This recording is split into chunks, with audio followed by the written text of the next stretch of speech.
প্রায় ৩০ মিনিট হলো ম্যাচটা শেষ হয়েছে, এখনও গ্যালারিতে প্রায় শখানেক দর্শক আছে আমরা দেখছি, এবং সবাই ভুয়া ভুয়া করছে, ভুয়া জাকের বলছে। যদিও এটা শোভনীয় না বা শুনতে ভালো লাগে না, তবে সবাই বিরক্ত জাকের আলীর ব্যাটিংয়ে। সাম্প্রতিক সময় তিনি যেই উইলোবাজি করছেন সেটা আসলে দলের উপকারে আসছে না।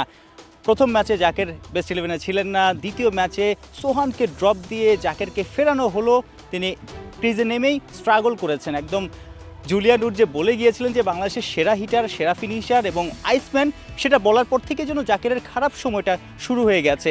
দ্বিতীয় ম্যাচেও চাপে ফেলেছে দলকে বলা যায়। 3 ওভার ব্যাটিং করেছেন, 18 বলে 17 রানের মধ্যে একটা 4 এসেছে পেছন দিয়ে, সেটাও খুব কনভিন্সিং ছিল না। অর্থাৎ খুবই বাজে ব্যাটিং করেছে, যে কারণে আসলে দর্শকরা স্টেডিয়ামের ভেতরে বাহিরে সবাই জাকেরের বিপক্ষে চলে গেছে, শামীমের বিপক্ষে চলে গেছে। শামীমও ব্যাক টু ব্যাক ফ্লপ।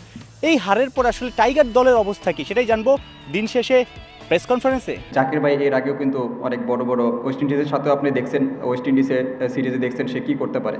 তো আমি জাস্ট তাকে একটা মেসেজ দিচ্ছিলাম যে আপনি লাস্ট সিরিজে ওদের সাথে কীভাবে ব্যাটিং করছেন, আপনি পারবেন, আপনি ম্যাচ জিতে পারেন। আমি জাস্ট একটা মেসেজই দিছি যে আমরা দুইজন যদি থাকি ইনশাল্লাহ তাহলে ম্যাচটা বের হয়ে যাবে। আসলে দেখেন, এখানে আপনাকে বললাম যেটা যে হিটিং করাটা টাফ, এই উইকেট যে উইকেটই থাকুক না কেন 150 এটা আসলে চেজেবল ছিল।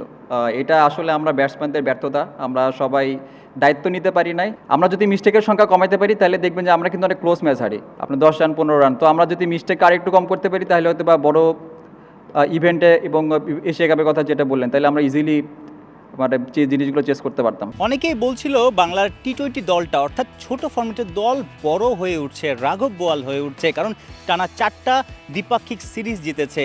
সেই শ্রীলঙ্কাতে শুরু, তারপর ঘরের মাঠে পাকিস্তান, নেদারল্যান্ডস, তারপর আবার আফগানিস্তানকে হারিয়েছিল শারজাতে, মাঝে এশিয়া কাপে অল্পের জন্য ফাইনাল খেলতে পারেনি। অর্থাৎ টি-20 দলটা দুর্দান্তভাবে গত 3-4 মাস ধরেই ক্রিকেট খেলছে।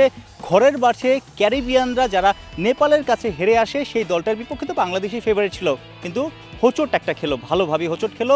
ব্যাক টু ব্যাক ম্যাচ হার, হোয়াইট ওয়াশ ওয়েস্ট ইন্ডিজকে করার স্বপ্ন ছিল লিটনদের, সেটা এখন নিজেদের দিকে চলে আসছে। অর্থাৎ গত বছর ক্যারিবিয়ানদের ওদের মাঠে টি-20তে হোয়াইট ওয়াশ করেছিল বাংলাদেশ, এখন কি ড্যারেন স্যামির দল চট্টগ্রামে সেই প্রতিশোধ নিবে? সাইফুল রূপক, 71, চট্টগ্রাম।